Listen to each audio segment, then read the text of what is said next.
So I present some work about the genetic diversity of wild carrot in France, and this is a collaboration with several people, and one of them is Jean-Pierre Redurant, who is a taxonomist. He's here in the room. So I give the presentation, and he will answer the questions. And we have other people from the team, and specifically Audrey Chapubardi was a postdoc in the team about this topic.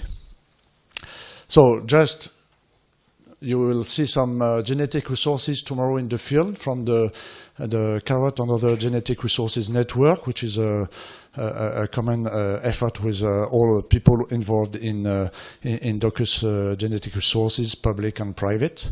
And you will see some cultivated, but also a sample of wild taxa that is present in the collection. So, just we'll give an overview with these results about the genetic diversity of wild carrot in France, with some question about distribution, a question, never-ending question about taxonomy of Docus, and some work about genetic diversity structure. And of course, behind all of this is what about the valorization and the population management. So just to, the other day, Charlotte has presented a map, and there was a big gap in France. She didn't indicate any population in France. Just to reassure you, those are all the population or locations of the population that were prospected during the several-year program, and it's still an ongoing effort. A lot of all the coastal part of France, north, but also Mediterranean part of France, and also in Corsica, which seems to be a very, very interesting spot for wild carrots. Just to say a few words about the prospections also and the work it represents. Here you have some herbarium, and this example is from the herbarium in Angers, actually. But you have a herbarium all over, well, in several cities, but Montpellier and also in Switzerland, I think. And just to stress out that all these prospections actually depends on a lot of preparation work, because when you see all these herbariums, sometimes dating from the 1800s, and then it helps to prepare collecting missions to identify what are the right spot to go to. And it's amazing how sometime 200 years ago, later, or 100 years later, we can still find some populations. So just a few examples of taxa and also the biotopes related to this taxon. So here it's just a regular carota, and it's in Centre France, and in an orchard, and actually it's an organic orchard, so maybe there was some kind of practice also to let those carota blooming like that. A lot of gummifera, taxa of the gummifera group are along the sea coast, and very, very close, as you see on this picture, very, very close to the sea. So it's the first or the second, how do we call it, plant layer from the sea coast. And here's Jean-Pierre collecting some seeds. Here's another example of Commutatus. Commutatus is present in France only in Corsica, so it's a view of southern Corsica, where we find some, the Lavezzi Island, where we find some several beautiful population of Commutatus. And another example to let you know that sometimes we have some population in very degraded soil. So it's a kind of schist degraded soil, and this is Drepanensis also in Corsica. It's a dwarf plant, of course, yeah. So the situation that we have in the taxonomy point of view, or the organization, and Jean-Pierre can elaborate more on that, it's that there are what we call two subgroups. So carota and gummifera, and within those two subgroups, we have several subspecies. Sativus, of course, the cultivated in the carota subgroup, and Maritimus, but also the carota. So Docus carota, with some var within this subspecies, which are Mauritanicus and carota. And on the other side, we have the gummifer subgroup with the commutatus, the drepanensis, and also the gummifer subspecies, but also the Hispanicus subspecies. And then you have some variants within this subspecies. And Gadacei for us, it's kind of in between, and we believe it's more and more that it's in the gummifer actually subgroup. Just to give you some really straight differentiation between the Carotta subgroup and the gummifer subgroup. The Carotta subgroup, well, the main traits that make the difference between the two subgroups are the fact that the plants are gummy or not. You have thicker leaves and shiny leaves in the gummifer subgroup compared to the Carotta subgroup. And also what is very differentiating is that in the gummifer subgroup you have a very thick very thick umbel, very hard, and also that the gummifer subgroup is always seacoast compared to the subgroup Carotta that is more continental, but we observe more and more also Carotta coming more closest to the seacoast. So what about the diversity? So we did two kind of study. One is based on morphological traits, done by Jean-Pierre, and this is a CPA where we see that the gummifer type from Atlantic are in one group, and we are very separated from some gummifer type or some gummifer subgroup taxa from southern France. On the other side, on the right, you really have the Carotta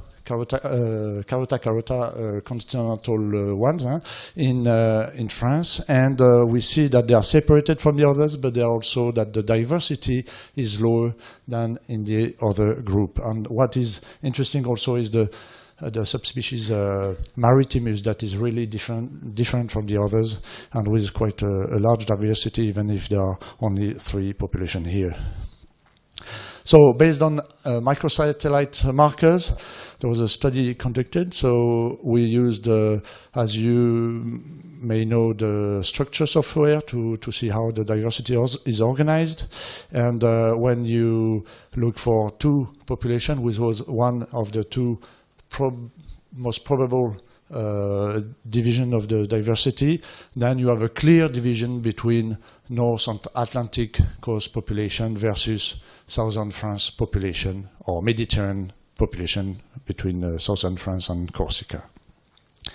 When you look at the other possible organization, which is a number of clusters that is 13, then you have a differentiation in I would say 2 groups in the northern France, one in northern France and one in southwest France.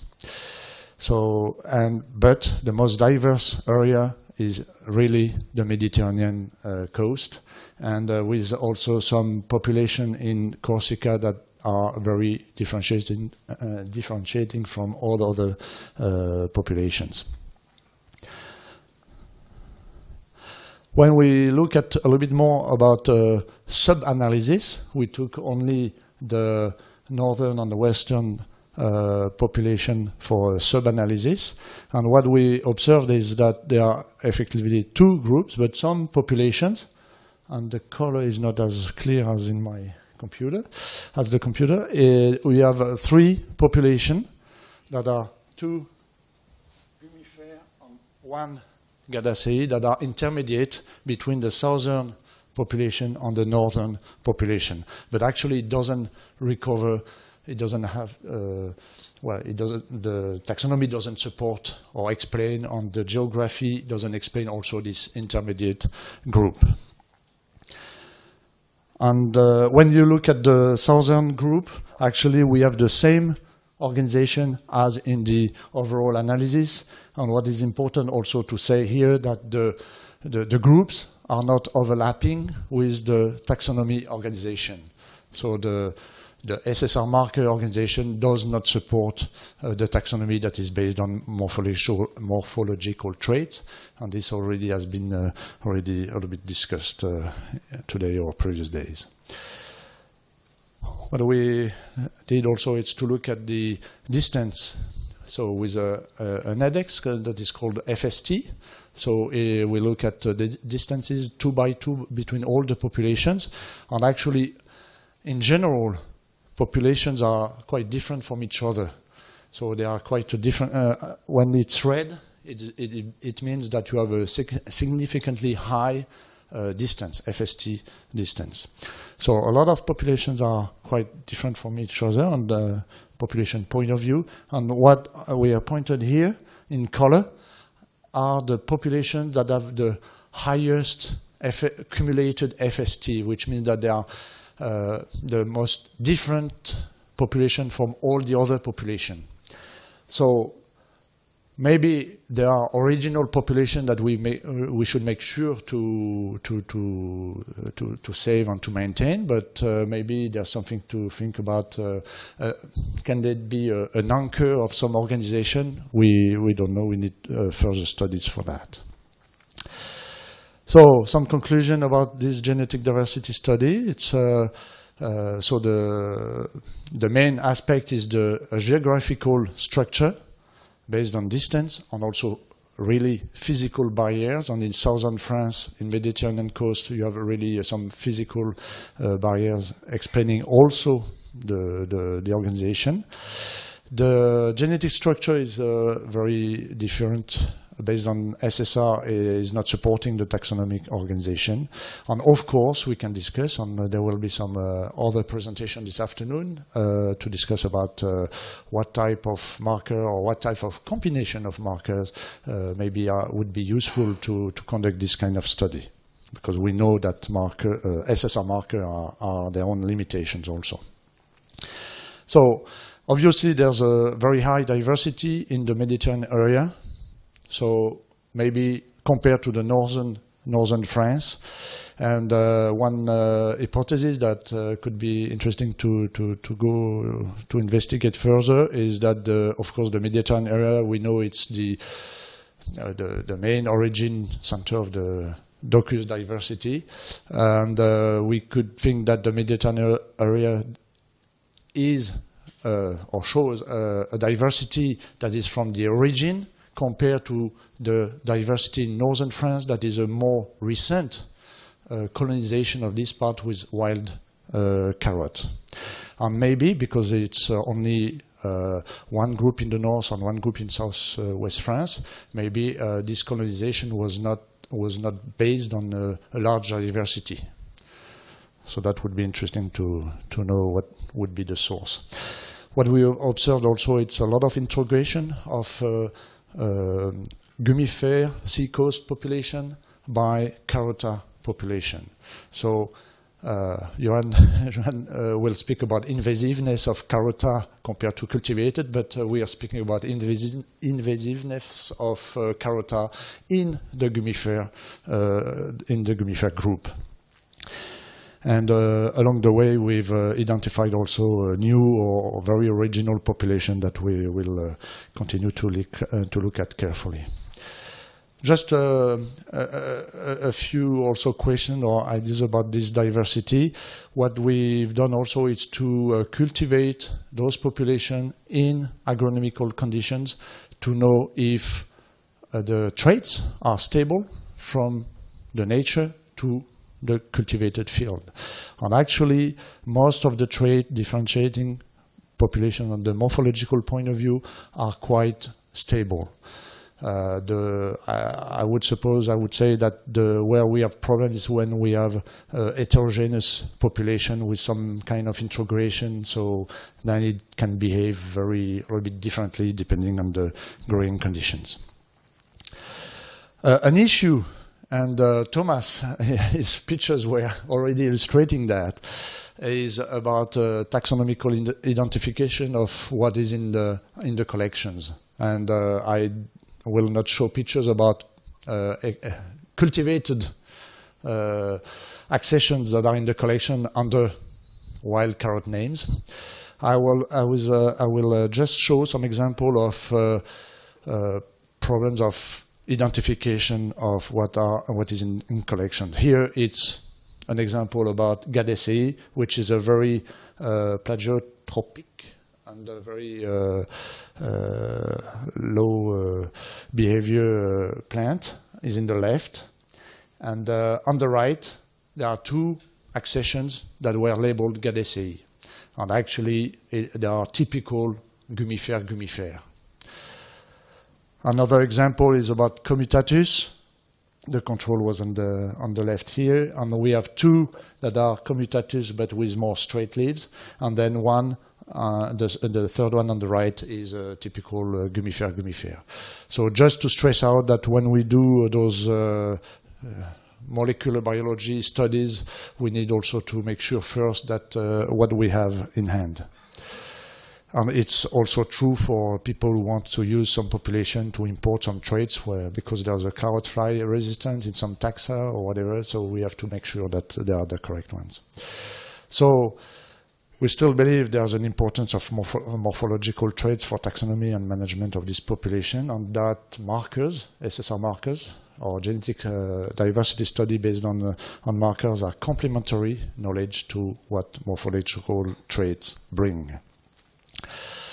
There's a need for characterization effort of those accessions, and it's what we started with the ECPGR working group, but there's a lot to do still.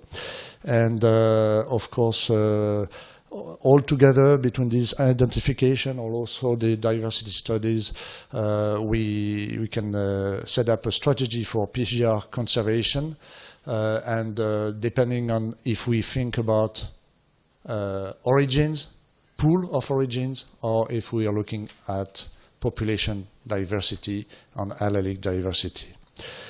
And just about valorization, and just an example, of course, of the crosses that we do to import traits or introgress traits from wild carotte to cultivated ones, and there are several traits that are already studied.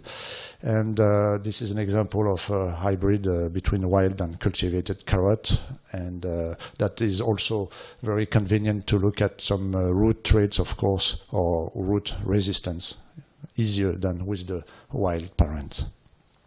I want to acknowledge all the people who participate to this work. It's only a part of it that we show today.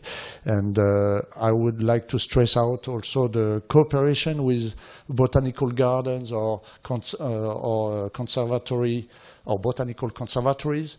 And we know it's always a difficult task to make those people work or make geneticists or agronomists talk with botanical garden people.